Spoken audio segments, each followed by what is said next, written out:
Hi, welcome to this week's edition of the Wellbeing Show. Just had a really interesting conversation with Chris, who's the guest today, Christopher Paul Jones, who's a practitioner. He's going to tell you about himself. And I had to stop him several times because we were really jumping into a very interesting conversation about what's going on in the world of helping people at the moment. And so hopefully we can replicate that. Welcome, Chris. What's your prefer, Christopher or Chris? Chris is fine. Chris is fine. And thank you for having me. I No, appreciate no, it. it's my pleasure. It's really, really glad to have you here this morning. And you're calling from where? Where are you based again? I'm based in London. I'm calling from my home today, which is in Teddington. And my practice is in Harley Street, which is, Paddington's uh, beautiful. It's got the weir, hasn't it?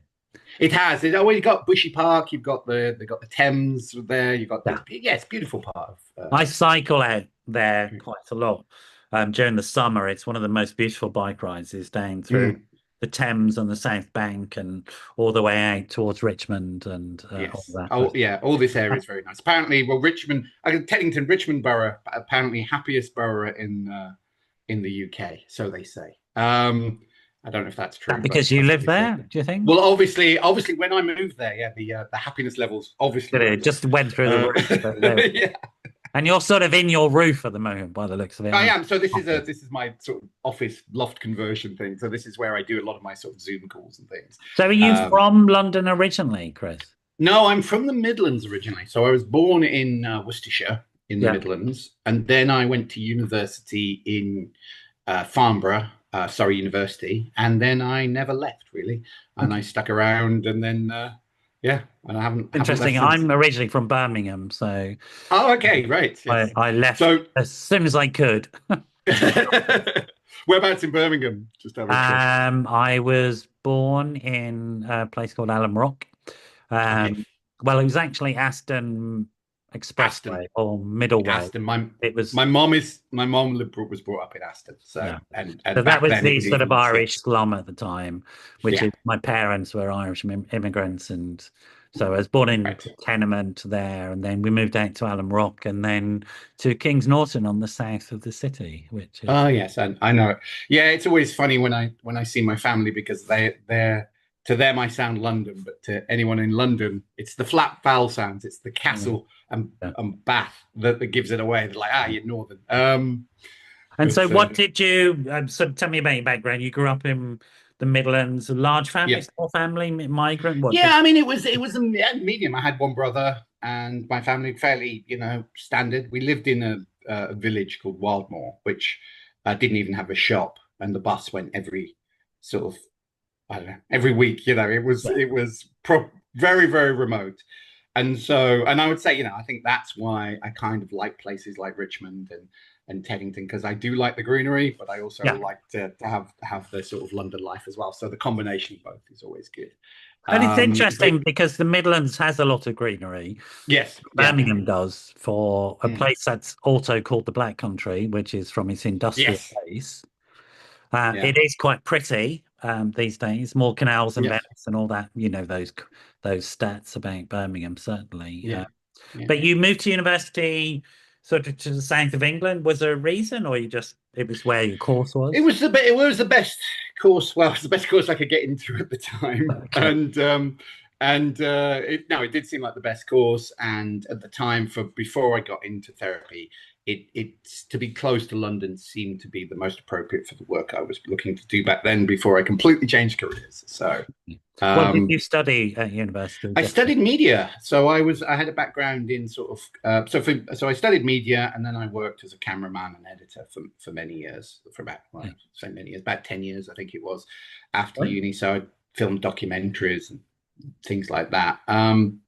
So yeah, that was my background, and I kind of fell into therapy, which was an Okay. interesting journey in itself, which we may come Oh, to. But we'll come to that, definitely. mm, And how did you find growing up in sort of rural England? What was that like for you? it was so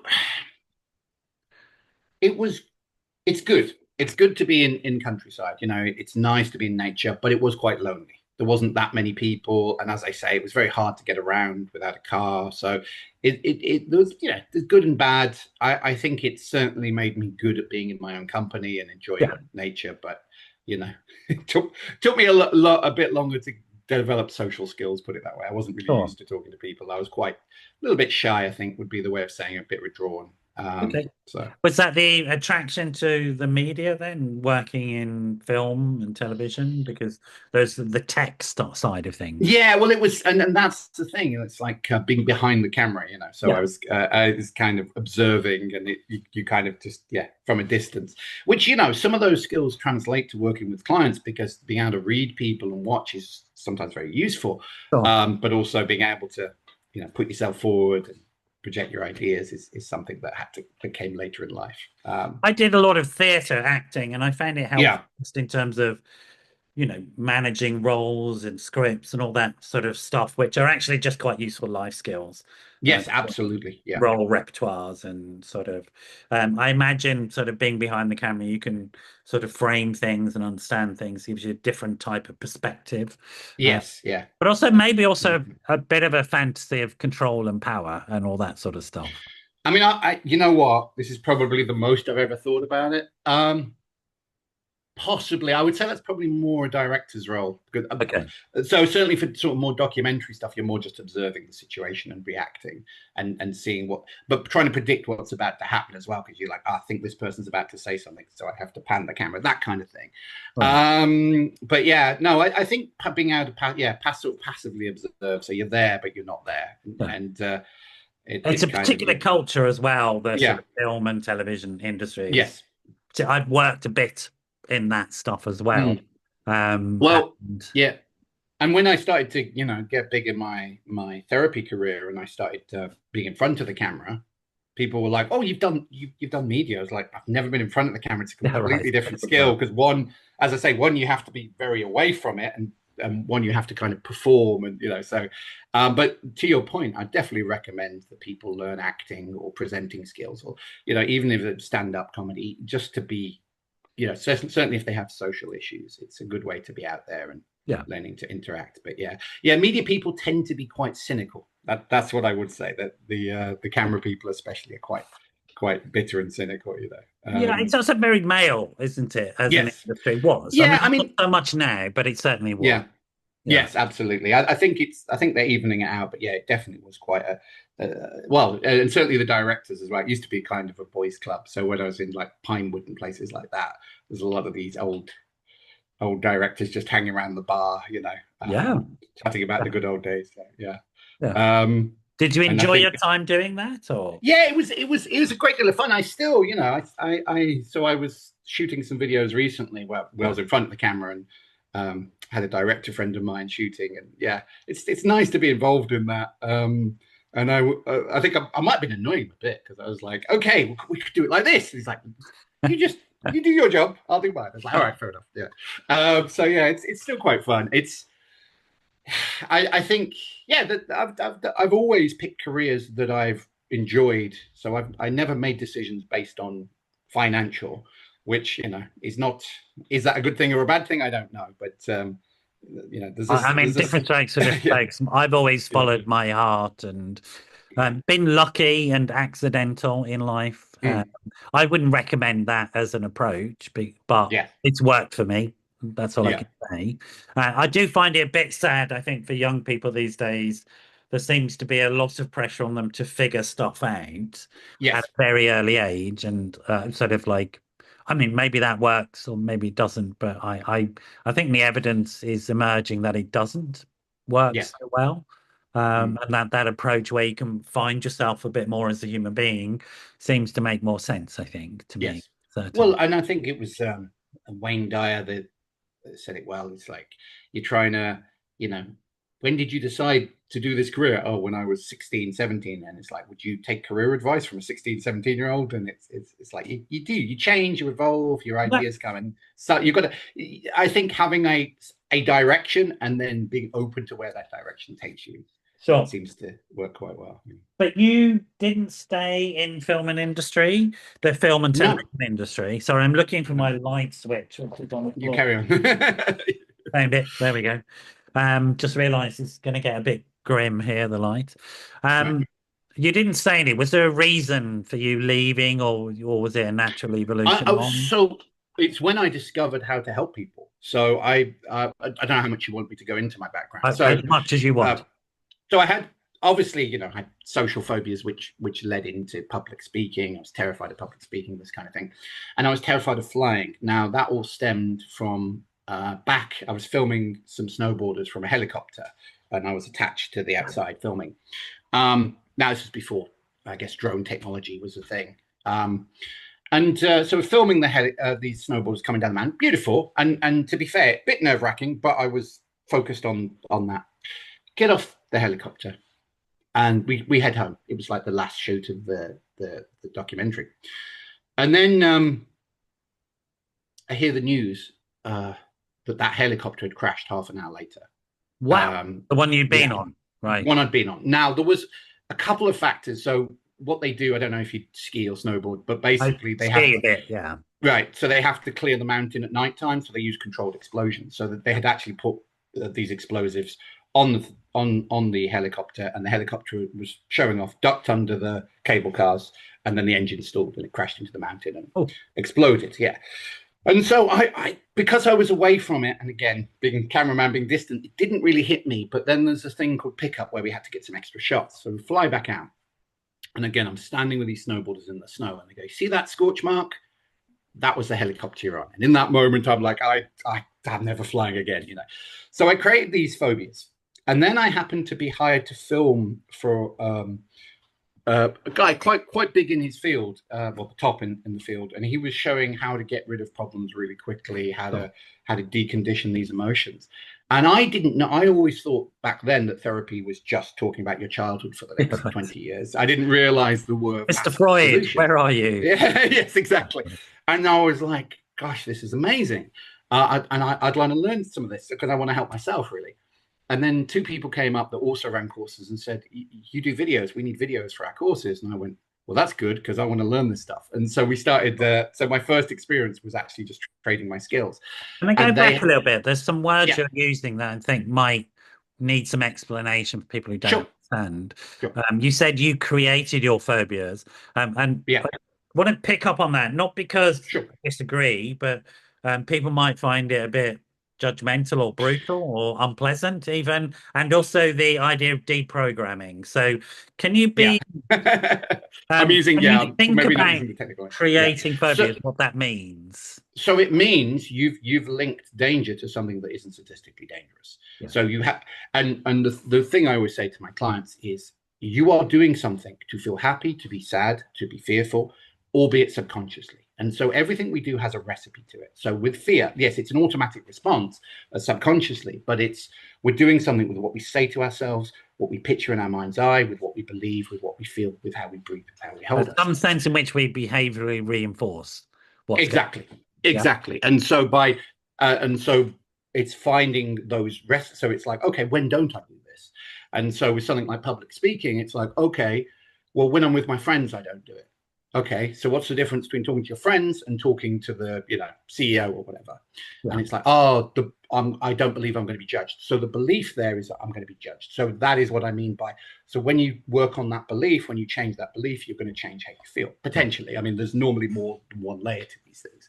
So that's what I mean by creating it. So it's not about judgment, but it is about empowerment. It's about realizing you are not a victim of your feelings. It's about realizing that you create any state you want depending on what you're focusing on, what you're feeling. There's an old saying from the original behavioral therapist guy, I can't remember his name, but he said, Beck, do you mean afraid Beck? of the bear because you run away from it. You don't run away from the bear because you're afraid of it. Yes. Which is not advice on dealing with bears before any. Yes, more metaphorically speaking. Yeah. Absolutely. Don't learn about bears properly, but it's that sense in which, and it's like the example I usually give to people is, if we think about phobias around spiders in the UK, they don't make any rational sense because rationally spiders can't hurt us in the UK. Yeah. If it was in Australia, it's not a phobia; it's a genuine. And you know what? I say the exact same thing to my clients. But in the UK, it is irrational. It's not based on any fact, and we reinforce what is a natural response. We say something, we're shocked, and we go, "Oh, yeah." And then if we don't sort of challenge that, that's what you're talking about, right? Yeah, not yeah. So challenge it would imply sort of exposure therapy, which is one way of dealing with the phobia. But it's more, how do you change those subconscious patterns? How do you, so desensitizing the memory? So for me, getting rid of the one thing that I wasn't the only thing I needed to do, but was to desensitize that memory of looking at that scorch mark and taking out the emotional charge of it. And then Yeah. things like eye movement processes and what's called bilateral stimulation, these kind of the rewind process, these kind of things that actually you can relive the event without reliving the emotion. Those are also very helpful. So it's not But just let's about again, very yeah. technical terms. It's Sorry. important to explain. So Yeah. for people that don't understand, the brain is generally structured in up and down, left and right. Yeah. And information moves around up and down, left and right when we're asleep, for example, in Yeah. REM sleep. That's what it does. It takes working memory, i.e., what happened today, and it moves it Yeah. around and goes, oh, it fits there, it fits there, it doesn't fit there. Let's create something new to fit it somewhere. So Yeah. that's sort of what happens. And here Yes. we are, before we knew it, but we now understand, sort of stumbled onto that, really. I think Yes. in the early days, Yeah. I think that's Absolutely. reasonable to say, right? Yeah. Absolutely. Yeah. The And bilateral get stimulation, just explain that a little bit, because right. I think particularly because Prince Harry didn't do a great job of explaining it when he No, video, doing it this, just doing made it this. It look was a like, bit what the hell is silly, that? Yeah. right? Yeah. So, Yeah. like, I was like, So no, stop. So just so yeah. explain that brain movement stuff. Well, I mean, it's important to realize I'm not a neuroscientist, so I probably won't explain it as well as a scientist can. Explain it as a But practitioner. yeah, but as a practitioner, basically, you're, to your point, you're storing emotions in certain places, and when you do various self-soothing exercises or what's called bilateral stimulation, so your eyes go left and right, or you sort of tap in rhythmical movements, it takes out the emotional charge. The layman's way of saying it, though, is I say it like this: I say, if you're trying to relive a negative emotion while imagining your best kiss, you're going to feel very different about it. Yeah. It's your brain can't hold two emotions at once, and so by going left and right, the brain is like, how am I supposed to feel about this? And it normally, as long as there's not what you call secondary gain, as long as there's not a strong need that this behavior is meeting, and come on to this, the impact of it gets less and less and less. And we don't realize this, but when we have any kind of issue, to be honest, but certainly with phobias, every time we look at the plane, we're thinking back to those negative patterns. And there might be more than one, but there'll be certain trigger events that have created this pattern Let's of just thinking. deconstruct that again. It's interesting language. Sure. We are, as opposed to the brain is structured in a certain way to do certain things. And I'll make a broad statement here. The brain Mm. is specifically designed to create habit, if you like, Yeah, to make absolutely. things easy for us. So we don't have to think about it. We can just We do it do, without yeah, thought. we do what's called generalize. So Say that again. I so missed that word. we generalize. We do what's called That's right. generalizations. So we see a seat. We come in. So someone comes into my office and they see the chair. They know to sit in the chair. They know to put their cup of coffee or their water on the table. They have maybe never seen that chair before in their life, or that table. That is because the brain generalizes. It's a very useful skill, because otherwise it'd have to relearn what a chair was.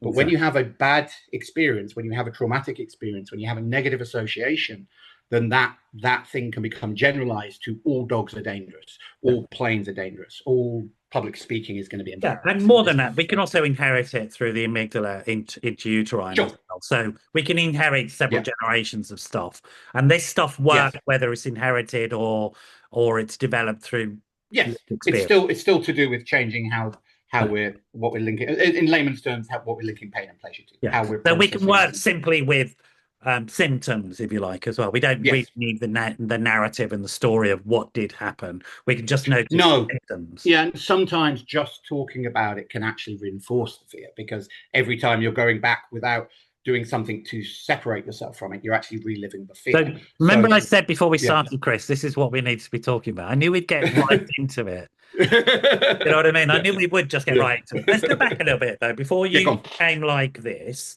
Yeah. So you notice in yourself a response. Mm. Accidentally, you bump into some people who are in an interesting field called psychotherapy or psychological Yeah. therapies or whatever. They ask you to use your filmmaking skills, and you go, Yeah. that's interesting. I want to learn about this stuff Yeah. anyway because I've Yeah. just had this experience. I mean, that's Yeah. nice. It wasn't. Yeah. Yeah. Sorry, say again. I mean, we're maybe skipping a couple of years. It wasn't 10 minutes later, but yeah. Yeah. Sorry, Look, I missed the I'm question. an Irishman. Yeah. Facts should never interfere with a good story, as far as Yes. okay. Yeah. So, so there. So I I mean, happened to be walking along, and then that's magically it just that's appeared. right. Yeah, yeah. So look, but that is sort of what is happening here is Yeah, that yeah, yeah. and I think I guess the point I'm trying to make is this, that that's really how we are as human beings. Yes. That we get these needs and then we notice if we're lucky, the resources are available to deal with them. It's particularly Mm, interesting, I think, as a guy who is in a sort of male dominated field. And mm. I happen to know what, cameramen are like. Like I've been Yeah, there and done it, mate. So yeah, right. yeah, exactly. Yeah. So I know what that background is, and it's intriguing to me that, as a boy who grew up in the countryside, Mm. I don't know what the sort of emotional programming of your family was. I don't need to know, but uh, No, pretty much, that generation. My mom's very kind, and I'm not saying my dad isn't, but he's very sort of traditional. yeah, Put it this way, my documentary friend, I suggested him. I mean, my dad's retired now, but in his 90s, but I suggested him a thing called job swap, like reality TV, because I oh, couldn't do his job. He was a plumber and he yeah, worked it with his hands. I couldn't do any of that, and he would sit there, and it might be very practical because he'd go, "Well, you got a job, haven't you? What are you complaining about?" Like he would have no understanding of what's going on at the deep level. You just have to go on with it, don't you? Which isn't always bad advice, but obviously it does it's miss a pretty lot of good stuff. So advice, yes, actually. Carry yeah, on yes, living is a good advice. yes, Don't give up on absolutely. But life, it, whatever you do. I mean, that's yeah, pretty. and But they're that brought up in a EQ thing, that yeah, understanding of the internal world, wasn't really part of your growing yes. up as such. Exactly, and and I think it was for most people. It's typical English sort of, stiff upper lip, you carry on. And I say, not always bad advice. You don't always want to dwell on your problems. And I think that did make me very much sort of a practical therapist. It made me very much, okay, let's look for a solution here. How can we solve this rather than just seeing it Right. as Yeah. just, as I say, And just talking about it. Yeah, and that's yeah, really important. I think that point is we get that point across. So we had a little mm. bit of joke about being on the couch in a Freudian sense. Yeah, yeah, I mean, I literally I trained in psychodynamic. You asked me before. mm. My original Yeah, training was psychodynamic. I just don't use it. I do relationships yeah, stuff. I don't really do much therapy now. I run a company of very talented people. Um, but then I learned what's called what we now broadly term evidence-based approaches or modern. yeah. You use the term modern, and I sort Modern, of okay. go with that. Modern Yeah, psychological therapy is very different to the original stuff. And for yes, you, I mean, you've partly characterized it as solution focused and practical. yeah. How did you understand the distinction between the two? I mean, I would say, to your point, I think those lines are blurred, and so I think when sort of, I don't know, what was it, the '60s, when hypnotherapy was started to be accepted as a potential intervention for these things. Before that, it was seen as quackery, and then so you have clinical hypnotherapy. So I think, and things like eye movement processes, EMDR, and related fields, bilateral stimulation. These things have come closer together. So I wouldn't say there's this distinction now. I mean, a lot of therapists are multidisciplinary anyway. Yeah. So a lot of people do what you did, which is they trained in one area, but they learned a lot of other things. So I don't know that I could make the distinction, and I think there's much more of a crossover because there used to be kind of a battle between, I guess, solution focused and more talk based therapies, and I don't think that really exists now. Or maybe I'm Yeah, being to naive, some but that's extent. not I my mean, to experience. some Yeah, extent, I'll go with that. To some extent, I don't. I mean, I right. Okay. think the neuroscience, the approach has shown the importance of relational work Absolutely. and Yeah. the development of the frontal lobes and all that sort of stuff Yeah. that comes, Yeah. strange situation, mirror neurons, all of that are Yeah. really important discoveries. Um, Absolutely. I, I Well. tend to think that the evidence-based approach gave us these understandings, and that's where Yeah. I make the distinction. Whereas Right. prior to that, it wasn't really research-based. And even Yes. though the research might be pulling things back from that now and saying this is useful to Here's understand, why it works. Yeah. Yeah. but it was very much, it was sort of voodoo doll territory, to be honest. Yes. And Yes. now it Yeah. isn't, right? Yes. And that Yeah. doesn't mean we don't have innovation and change, which is what you're Mm, alluding to. So mm, EMDR didn't really have an evidence base, but we could see that it worked, right? mm. And then the Yeah. evidence evolved because people Yeah. did research, and Yeah. that's perfectly reasonable. Yeah. Where I would draw the line is if by now an approach hasn't got an evidence base, there's probably never going to be one, right? And we should really think about that. Where I draw the distinction really is this: it's Yeah. accountability of the practitioner to what they do. And that's Sure. really for me the issue is if something goes wrong, and Yeah. it can go wrong, where does the patient go and who do they go to hold that practitioner to account to say, Yes. did that practitioner act in a way that's reasonable and professional and safe, or did that practitioner behave in a way that put that person at risk? And then what do Absolutely. you Yeah. do Yeah. about that, really? So Yes. it's really, I think, there that I'm sort of drawing the line, Okay. if you like, I if think I'm that's a. drawing I the line. think. Yeah, I think that's a fair distinction to make. Yeah. I mean, I will say, that there's a, again, CBT had uh, a backlash as well because they were saying, well, CBT put all its money into research, and they were saying that doesn't prove anything. That just means it's they put the most money into it. I don't agree necessarily, but that was the counter argument from some of the people in other fields, Yeah. and so there is something to be said for that. How much time and effort has been invested into these things?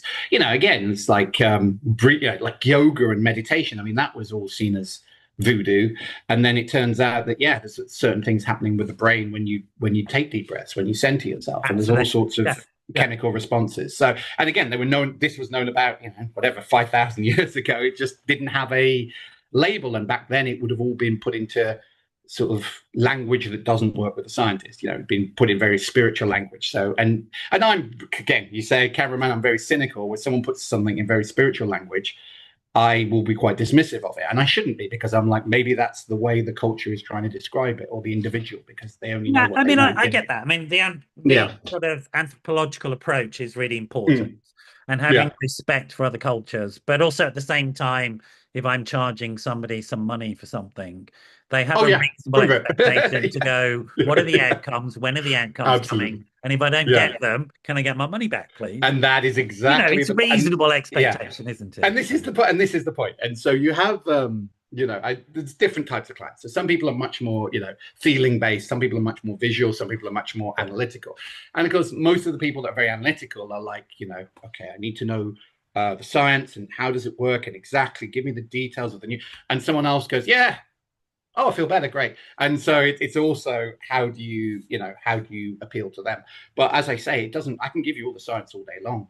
If it doesn't, if the process isn't working for you, then it's not working for you, and Yeah, it's exactly. exploring that. Yeah. Exactly. But there Um, needs to be that co-construction, as they call it. yes, You know, absolutely. we But back need to to your listen and learn from people. yeah, The looping back a little bit, so sure. you sort of have this happenstance thing. You have a Mm, negative life experience that makes you think about something. You begin to mm, have your mind opened up to these ideas about how to think about and change your response to that event. mm. You do it through a transition in your career, but then you decide at some point to train, I guess. Is that right? Yeah, so I start learning these different courses, and originally, like I say, it's just for myself, and then I get more and more interested, and Can and I then just I remove the basically word just? go Can I remove just. that word? It's Oh yes, the orig linguistic. originally was for your It own was for personal myself. Yeah. Okay. exploration. Rewind. There's nothing So just about that. That's yeah, absolutely reasonable motivation for yeah, doing anything, I yeah. think. So I did it for myself. I Yeah. didn't even consider how it would affect other Yeah, people. And absolutely. then as I got deeper into the study, I was like, actually, and to be fair, I was like, oh, I could help other people. I could make a difference. And so then, yeah, so I studied and I got very passionate about learning everything I can from everywhere, really. And as you say, some of that is like, well, where's the evidence for that? Oh, but do I feel better? Yeah, maybe a bit, And so I kind of, over the years, I studied, as I say, I studied the more alternatives, I guess you call it, although not necessarily now, but the the more I call them intervention style therapies, where they're actually isolate the triggers and desensitize them. But again, I was saying to you off camera, I think if I was to group all these different approaches together, then the creators of these things might have some objection to that. Like EMDR, the eye movement process, there is an induction in hypnotherapy, very old traditional hypnotherapy, that gets the eyes to go left and right. Yeah. And if you imagine the old Victorian pocket watch guy, follow the pocket watch, that's exactly what they were doing. Yeah. They didn't have a label for it 100 years ago. But obviously, if I try and push those two fields together, the EMDR people might, go, well, no, maybe. But they're all doing similar things in the brain. So those are, and then there's the more, I guess, ones people are more familiar with, CBT, behavioral therapy, and I also studied what's called contemporary psychotherapy, which was a blend of pretty much lots of different schools of therapy anyway. So it was seeing what they all had in common and what they had in difference. I do want to just rewind slightly though. I don't want to criticize anyone who's doing psychodynamic therapy, because as you say, the interrelationship has a place. Some people do need a space to talk. Not everything has to be find a solution. It depends on what you're looking for. It depends on the issue you're working with and all those things as well. But generally, I think if you have different fields, it's going to help. Although personally, professionally, I would say that it is important that the practitioner understand what something is useful for and what it's not useful for. Absolutely. And there are certain practitioners, and you will have met them, who are religiously converted to their practice as opposed to and they will argue for why that's the only solution. And that type of practitioner really I have a wide berth for. There's a broader issue about regulation that's come to the fore recently with the government, and quite right too. They should look at that. Yes. Yeah, absolutely. We don't have time for that conversation. We'll save that one for next time. I think it's not necessarily about the modality there. It's about the practitioner and whether the practitioner can be held to account for what they're doing. And that's the bigger issue. Coming back to this thing about, though, your journey. Yeah, please. Now, I think it's perfectly legitimate. I don't know what you think, but I think it's perfectly legitimate that somebody would have a personal motivation to become a healer. Yes. Yeah. And I know many people, and myself included, who came into this field because I had needs, as opposed to I was motivated by some desire to help other people. It was really about helping myself. Yes. What do you think about that? Yeah, I think you're absolutely right. And I think also if you've been through it, you are able to understand people's journey much better than if you're just, this will be good to do. You've been through it, you've been the journey, you also have experienced what works. Now it's important to not assume that just because it worked for you works for somebody else, and everything's different. But you get your own journey. It absolutely helps, and it absolutely helps with the rapport. I think it's also, for me personally, it's been professionally very important to understand how difficult change is. Yes. And to be humbled. Sorry, my camera picks up hand gestures. You liked it. That's good. I don't know what it does. I don't know how to switch. That's great. That's quite cool. I've never seen that before. A little bubble on the top. But it's an annoying thing that my camera does. But it forces me not to wave my hands around too much. But that notion that, for me, that understanding that personal change is a complicated process that takes time and is hard work. Involves commitment, because that's my personal experience of it. Nothing has ever really come very easily. And that's the way it is, and that gives me a certain sense of humility, I think. But there is an issue about just because it works for me, it's definitely going to work for you. If it doesn't work for you, you're not working hard enough. Yes. Well, also, what works in the classroom doesn't always work on the streets, as the saying goes, as well. And because it depends. But what can you stops name a lot the things that you learned along your journey? What were the courses? So everything. So I studied various. I'm sure there's millions. I studied various schools of hypnotherapy, various schools of clinical hypnotherapy, and I want to make the distinction between that and stage hypnosis, because a lot of people. Tell me the difference between the two. So stage hypnosis. So stage hypnosis is 3 to 1. You're a chicken. Hey, let's perform. Okay. Clinical hypnotherapy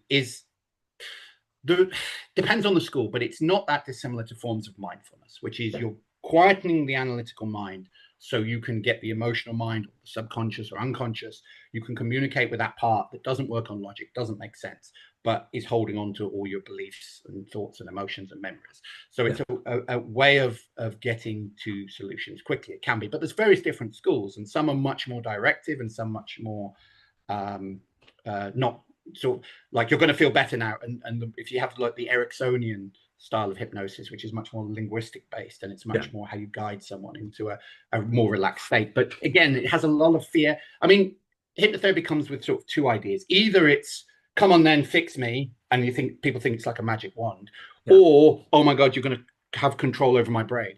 And neither is true. It's just about getting real control on the illusion of control that comes living in your head. In some ways, and this is oversimplifying it, but I've always thought of clinical hypnotherapy as supporting people to get into deep states of relaxation around things that are just too terrifying to touch normally. Absolutely. I think you've said, and a way of reliving it without reliving it as well. So a way of being disassociated. Getting support from another human being around stuff that you can't touch. Exactly. And so I think of it, like if I think about some of the modern stuff around the use of psychedelics, for example, there seems to be a connection between psychedelic assisted psychotherapy and clinical hypnotherapy. Absolutely. I think that's true. And again, there are you have different states. So you have, beta and theta and alpha states. So some states of hypnosis you are in all the time, just before you're walking home from work or whatever, you forgot the last 20 minutes of your journey, but you did the walk. That you're in a very light state of trance. So it depends on the different levels, sort of chemical, the ayahuasca, the psilocybin, is it called? Those would induce very deep states of trance. So there's that. As I say, I did cognitive behavioral therapy, which is pretty universal now. This is about understanding your beliefs and challenging them. And I would say it's a core modality that people need. Yes. I think it's very good. I studied EMDR, which is what we talked quite a lot about. That eye movement desensitization and reprocessing. And I did a few other cumbersome way of saying yes. But we get so many. That's why we initial everything. And I studied where I forgot, I'm going through the list now. And I studied sort of related fields of bilateral stimulation as well. So there's other things like havening and other techniques like that. Did I detect some DBT terminology as well in there? Dialectical behavior therapy? No, you don't. Maybe, but I have, possibly, but I haven't not formally studied it. Not some distress tolerance language that you were using. Oh, probably. It all. I mean, that might be from the contemporary psychotherapy I studied as well. There might be because that drew on a lot of different fields sort of simultaneously, and various forms of mindfulness. I studied neuro-linguistic programming as well, NLP. I knew I could hear NLP in there somewhere. Some terminology in there, which we could come on to there's good and bad in there in the sense that. I think NLP is very effective, but I think the explanations of it are often junk. That's oversimplified, and that's my thing about it. Fair enough. Yeah, I mean, I agree. And the thing is, but there are some very powerful tools. I think the problem with any quick course, though, it's also here's an interesting thing about it, because it comes from sales, right? It was a sales. No. Originally. No, I've just upset you. Right? No. Now you're going to rampage now. Go on. No, go for it. It was Richard Bandler, John Grinder, and I forget the third one. Modeled the best therapists at the time. So in the 70s, they studied Milton Erickson, Ginny Satir, and Fitz Perls, who was a creative Gestalt therapy, and they wanted to know what was the difference that made the difference in life for people, excellence. And it wasn't just what they said, it was what were they doing subconsciously, what was going on behind the scenes. And they developed and they did what's called modeling. Now, later, because it didn't go down the traditional routes of therapy and testing, and I don't know why they avoided that, although some of the techniques have now, come into other things. I'm sure they have. But like the rewind process and things like that, conditioning, obviously, a lot of the some of you said, I know you criticized some of the explanations. Some of the explanations are identical to how CBT behavioralism would explain things. So that was how it started, but then people saw it. I was like, oh, this can be used for, the language can be used for sales and things like that. But no, originally it was a form of coaching or therapy. Well, I was going to say something about sales. Go on, you can say something. In some ways, I think any type of personal change, we have to be Yeah. really good at selling that to people because it's hard Yeah. work. Oh, And sure. so I Absolutely. think I'm Well, not denigrating sales at all. the ability to convince people that they are capable of change Yeah, is, you could argue, is a form of selling. Yeah, absolutely. yeah. But and I think this is, this is the problem with it, that it's so varied, and it's become, because it wasn't regulated in the same way, a bit more now. There's so many. When people say, "Oh, I studied NLP," it can mean so many different things. It No. could mean like you studied it for business and how to talk to Yeah, people you and how to spent make a weekend and communications. did a bit of life coaching. Yeah. Yeah, exactly. Or it could mean you've learned, very deep skills, and a lot of Which therapists were comes to the NLP. point Yeah. about being accountable, Yes, and that's absolutely. literally what happens in the psychotherapy field as well. It could mean all sorts of things. So there is a Mm. need to look at that, and regulation and Sure, sure. registration, so that the public have some sense of what they're buying. You can buy Absolutely. anything you want. If you've got the money, buy whatever you want. Oh, Um, absolutely. But it's finding what that's works. Yes. your choice, but I think those are broader issues. So you Yeah. sort of went. I mean, it's interesting. Your choices Mm. are interesting choices. How would you characterize the choices of things you wanted to learn about? How to make change Yeah.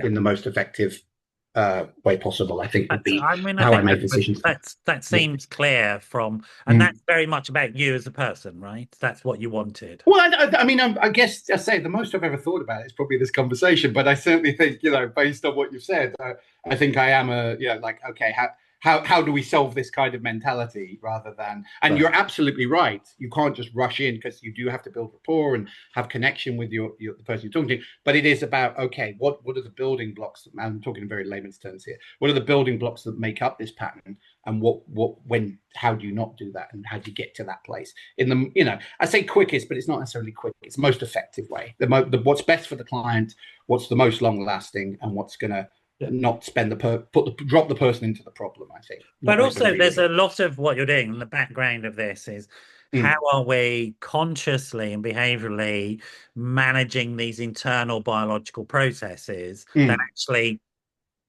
determine a lot of what we do. So Yes, particularly this issue around stress hormones or being relaxed, the absolutely. polyvagal stuff of being activated or relaxed or overwhelmed. It's Yeah, that area you seem to be involved in as well. Now think about absolutely. original traumatic experience, and you know Yeah. more than anybody, I guess, that often we experience trauma as though it's a film that we're Yes. watching, right? Because we can't get too close to it. We have to have it Yes. there. Yeah. So it seems to me it's connected to that and this management of these hormonal stress responses in our bodies, which actually I Yes. think bedevil us these days. I Mm. think that they're an absolutely really misunderstood thing that needs to be understood, which I guess Mm. brings us up to sort of where you are in terms of where your practice is at the moment, because you you present yourself or you market yourself as somebody who has an experience of an expertise in stress and the impact of that upon us. Yes. Can you tell me a bit about that, sort of what you mean by that? Sorry, which bit? Which would you like me to Being the elaborate on? stress person who's interested in stress and the Yeah. management of that Well, yeah. I mean, and the the main impact of stress in our lives. yeah. I mean, so yeah. I mean, so fear. So my main areas of work are fear, phobia, and anxiety. Now, anxiety and stress get interchangeably used. They are different, but so Well, tell us the um, difference first so we go understand it. See, I always try and put everything in as simple terms as possible, and it's probably not the scientific term you're looking for. It's How I okay. would define it, Yeah. yeah, how I would define it is stress is in the is so. Let's say you've got a deadline, or there's something at work. You're stressed up until that deadline is reached, and then it will dissipate. Anxiety is constantly feeling like there's that without anything to put it on. I think Yeah. it's just that constant sort of white noise, if you like. So that's the non-technical definition. And the So word phobia, yeah, what does that mean to you? So fear, phobia, and stress. yeah. Well, so phobia is to my point I said earlier, which is the illogical emotional response to danger that isn't required, basically. Okay. So you're linking unnecessary that immediate response to something that isn't necessarily life-threatening or statistically life-threatening.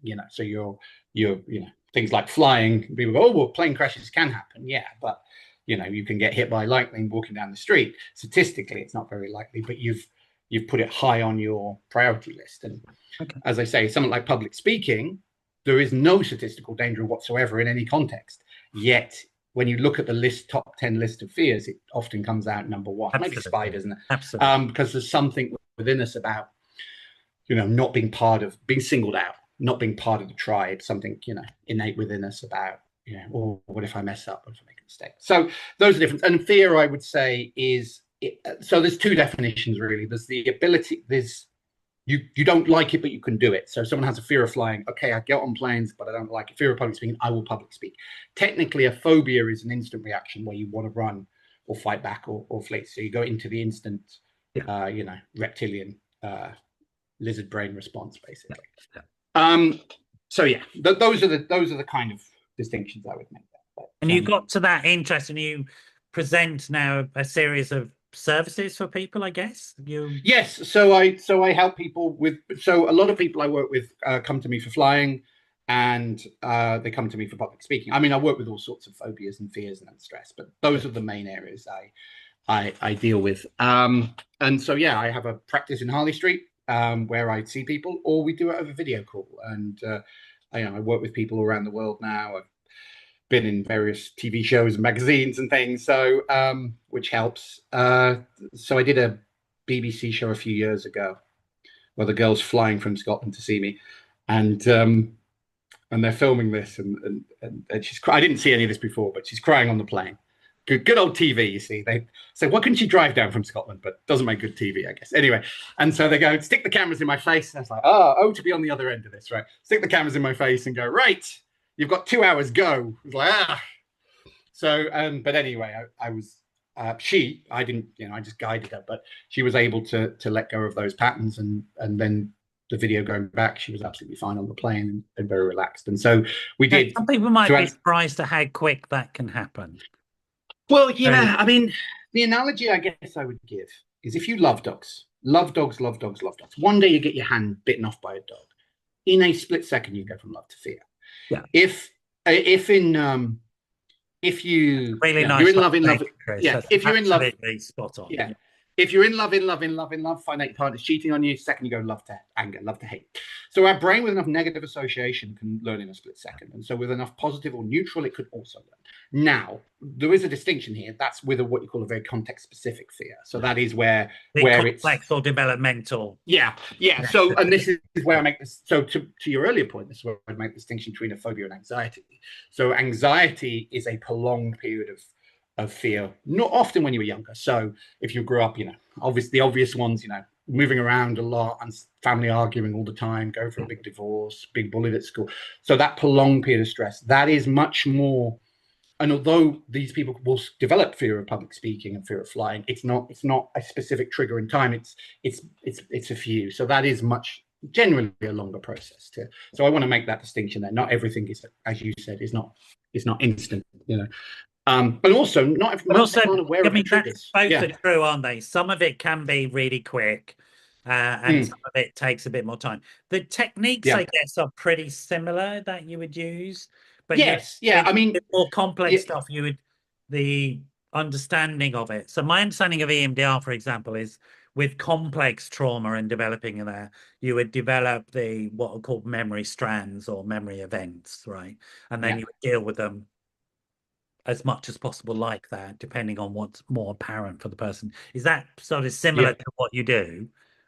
Yes, absolutely. And the processes are similar. I think with anxiety, it's much more about, it's less that flying is dangerous and public speaking is dangerous, and much more the world is not dangerous. World is dangerous. So anything outside the comfort zone is linked to that fear response. And so that's a nice distinction, mate. I think that's right. Yeah.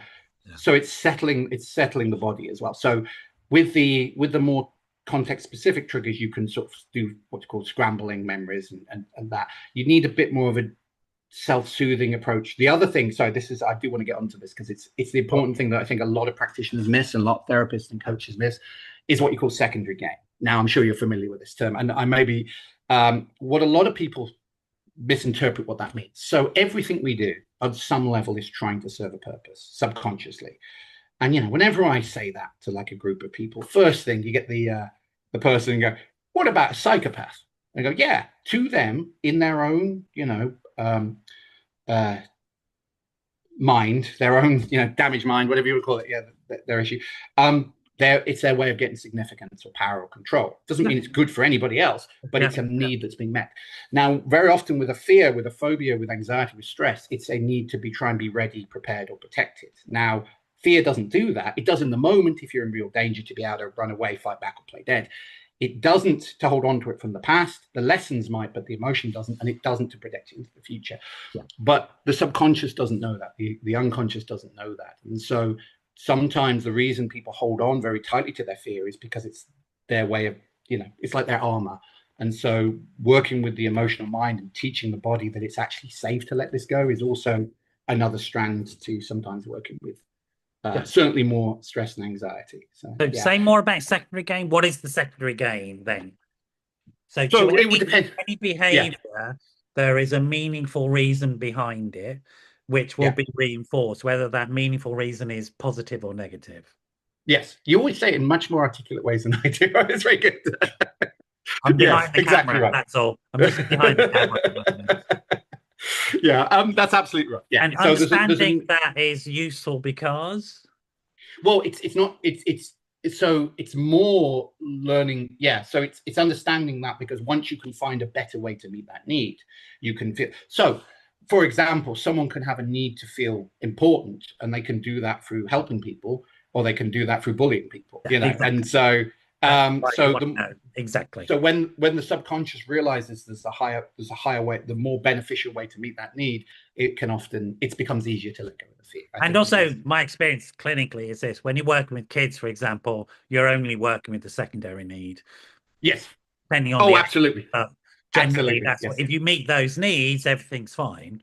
Absolutely. Whatever the needs are that need to be met. It's also, I think, and it is important, I think, to understand secondary need in the context of you can give people lots of really good cognitive skills, but if you haven't understood why these, for want of a better word, defenses exist, then people just regress back to them anyway. So yes, and that's the other thing, and it's a lot of, when I speak to clients, it's one of the things.